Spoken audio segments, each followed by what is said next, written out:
রানী একটি সুন্দর দুর্গে থাকতেন। তার একটি কন্যা ছিল, যার স্বপ্ন সে দেখেছিল।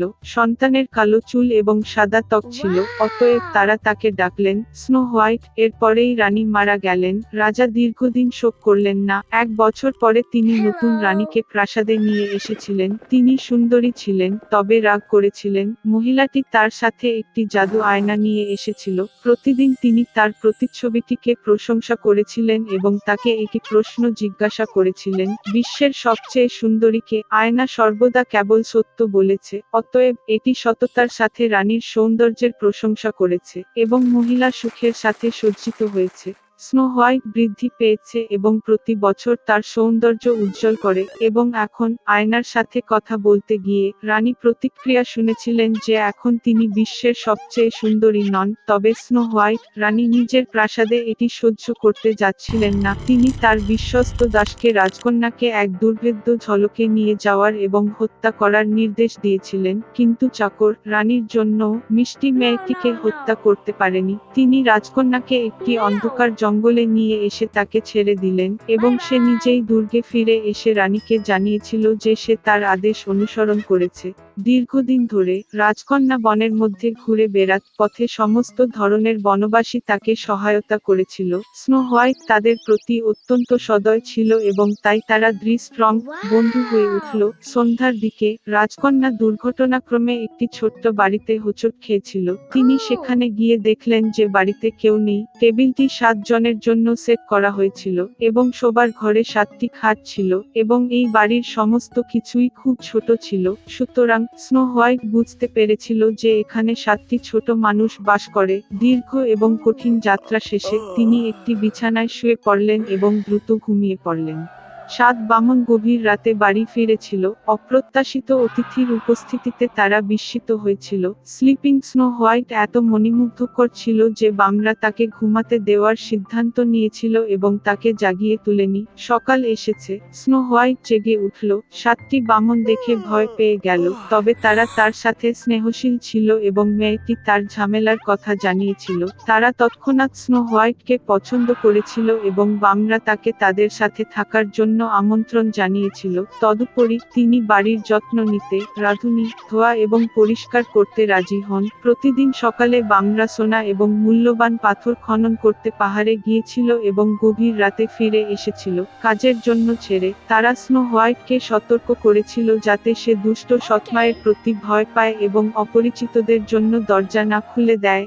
এই সময় রানী যথারীতি গোপন কক্ষে যান জাদু আয়নার সাথে কথা বলতে, কিন্তু আয়না হঠাৎ করে বলেছিল যে তিনি বিশ্বের সবচেয়ে সুন্দরী নন। তবে স্নো হোয়াইট, যে রাজকন্যা এখনো বেঁচে আছে এবং ঘরে জিনোমাদের সাথে থাকে। রানী খুব রেগে গেলেন এবং স্নো হোয়াইটকে নিজেই ডিল করার সিদ্ধান্ত নিয়েছিলেন। তিনি একটি গোপন কক্ষে গিয়ে সেখানে একটি বিষাক্ত আপেল রান্না করেছিলেন। এটি বাইরের দিক থেকে খুব সুন্দর ছিল, তবে কেউ যদি একটি টুকরো এমনকি খায় তবে সে অবশ্যই মারা যায়। আপেলটি প্রস্তুত হয়ে গেলে রানী পুরানো বণিকে পরিণত হয়ে বামনদের বাড়িতে এল। মিষ্টি বুড়ো মহিলাকে দেখে স্নো হোয়াইট তার জন্য দুঃখিত হলেন। সে কোনো সন্দেহ না করে বাড়ি ছেড়ে চলে গেল। বৃদ্ধ মহিলাটি একটি পাকা আপেলের সাথে মেয়েটির সাথে চিকিৎসা করেছিলেন এবং বলেছিলেন যে তিনি যদি এই আপেল খান তবে তিনি চিরকাল যুবক এবং সুন্দরী থাকবেন। স্নো হোয়াইট তাকে বিশ্বাস করেছিল এবং আপেলকে কামড়ানোর সাথে সাথে সে মরে পড়ে শ্বাস বন্ধ করে দিয়েছে। সন্তুষ্ট রানী প্রাসাদে গেল। সন্ধ্যায় বামরা কাজ থেকে ফিরে এসে স্নো হোয়াইটকে মাটিতে পড়ে থাকতে দেখেছিল। সে নিঃশ্বাস ফেলছিল না। তারা এত জোরে কাঁদতে লাগলো যে তাদের কান্না শুনতে পেয়েছিল পাশের জঙ্গলে শিকার করা সুদর্শন রাজপুত্র। কি রকম চিৎকার উঠেছে যে সমস্ত প্রাণীকে ভয় পেয়েছিল তা তার কাছে আকর্ষণীয় হয়ে উঠল, এবং রাজকুমার যখন বামনাদের বাড়িটি পেয়েছিলেন তখন তিনি স্নো হোয়াইটকে দেখতে পেলেন। তিনি এত সুন্দর ছিলেন যে যুবরাজ তৎক্ষণাৎ তার প্রেমে পড়েন। তিনি বামনাদের তাকে তার সাথে দুর্গে নিয়ে যাওয়ার জন্য রাজি করান, কারণ সেখানে তার চিকিৎসক রয়েছে যারা স্নো হোয়াইট নিরাময় করতে পারেন। বামরা এটি অনুমতি দিয়েছে। তখন রাজপুত্র তার দাসদের রাজকন্যাকে কাঁধে বহন করার আদেশ দিলেন, এবং যখন তারা তাকে বহন করছিল এমন সময় ঘটল যে চাকররা কিছুটা ঝোপের উপর ঝাঁপিয়ে পড়েছিল এবং এই দ্রীফ্রমটা থেকে এক বিষাক্ত বিষাক্ত আপেলের টুকরো স্নো হোয়াইটের মুখ থেকে পড়ে যায় এবং সে জেগে উঠে। যুবরাজকে দেখে মেয়েটিও তার প্রেমে পড়ে যায় এবং তাকে বিয়ে করতে রাজি হয়। তারা তাদের দুষ্ট সৎ মাকে বিবাহের আমন্ত্রণ জানিয়েছিল, ক্রোধের কারণে যে স্নো হোয়াইট এখনো বেঁচে আছে এবং এখন তার দীর্ঘ ও সুখী জীবন তার জন্য অপেক্ষা করছে। রানী জাদু আয়নাকে ভেঙেছিল এবং এর মধ্যে আর কখনো তাকাতে হয়নি। বাইরে তুষারপাত হচ্ছিল, আরো গা হয়ে উঠল। এটা বড়দিনের ঠিক আগে ছিল। এই শীত মৌসুমে একটি ছোট ভিখারি মেয়ে রাস্তাগুলি খালি মাথা এবং খালি পায়ে হেঁটেছিল। তার পা ঠান্ডা থেকে পুরো লাল ছিল। তার হাতে মেয়েটি একটি বাক্স বহন করেছিল।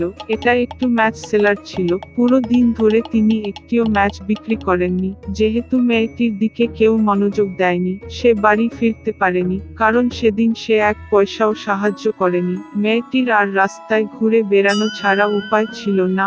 অবশেষে মেয়েটি ঘরের কোণার চারপাশে একটি আরামদায়ক জায়গা পেয়েছিল। তিনি হিমশীতল মাটিতে বসে পড়লেন। মেয়েটি আরো বেশি ঠান্ডা অনুভব করেছিল।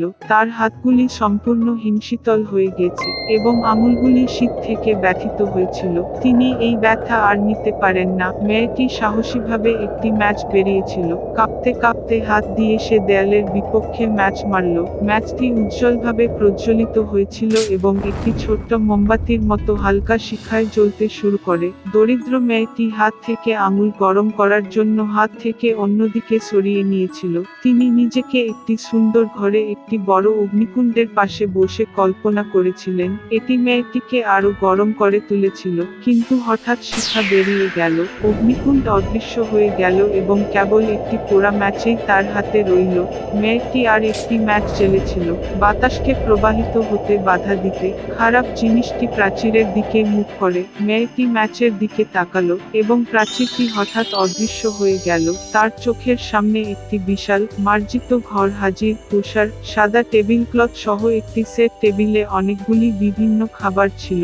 মেয়েটি একটি টুকরো মাংস নিতে চেয়েছিল, কিন্তু ম্যাচটি বেরিয়ে গেল এবং একটি শীতল স্যাঁতস্যাঁতে প্রাচীর আবার খারাপ জিনিসটির সামনে এসে দাঁড়ালো। মেয়েটি আর একটি ম্যাচ জ্বেলেছিল। এখন তিনি একটি বিলাসবহুল ক্রিসমাস গাছের সামনে বসেছিলেন। এই গাছটি মেয়েটি যা দেখেছিল তার চেয়ে অনেক লম্বা এবং মার্জিত ছিল। এর সবুজ শাখায় হাজার হাজার মোমবাতি জ্বলল। মেয়েটি তাদের চোখ বন্ধ করতে পারেনি। তবে হঠাৎ ম্যাচটি বেরিয়ে গেল। লাইটগুলি উচ্চতর এবং উচ্চতর হতে শুরু করে এবং শীঘ্রই পরিষ্কার নক্ষত্রগুলিতে পরিণত হয়। মেয়েটি আবার প্রাচীরের বিরুদ্ধে একটি ম্যাচ মারল এবং যখন চারপাশের সমস্ত কিছু জ্বলজ্বল করা হল, তখন তিনি দেখতে পেলেন যে তারার মধ্যে একটি তার পিছনে আগুনের দীর্ঘ পথ ছেড়ে গেছে। সম্ভবত কেউ মারা গেছে। মেয়েটি ভেবেছিল, তার প্রিয় দাদি একাধিকবার বলেছিলেন যে যখন একটি নক্ষত্র পড়ে, তখন কারো আত্মা স্বর্গে উড়ে যায়। এবং হঠাৎ মেয়েটির সামনে তার সদয় এবং স্নেহময়ী দাদি হাজির। তিনি একটি অল্প মুহূর্তের জন্য হাজির, আর তারপরে ম্যাচের আগুন জ্বলে গেল মেয়েটির হাতে। তার প্রিয় ছবিটি বিলীন হয়ে গেল।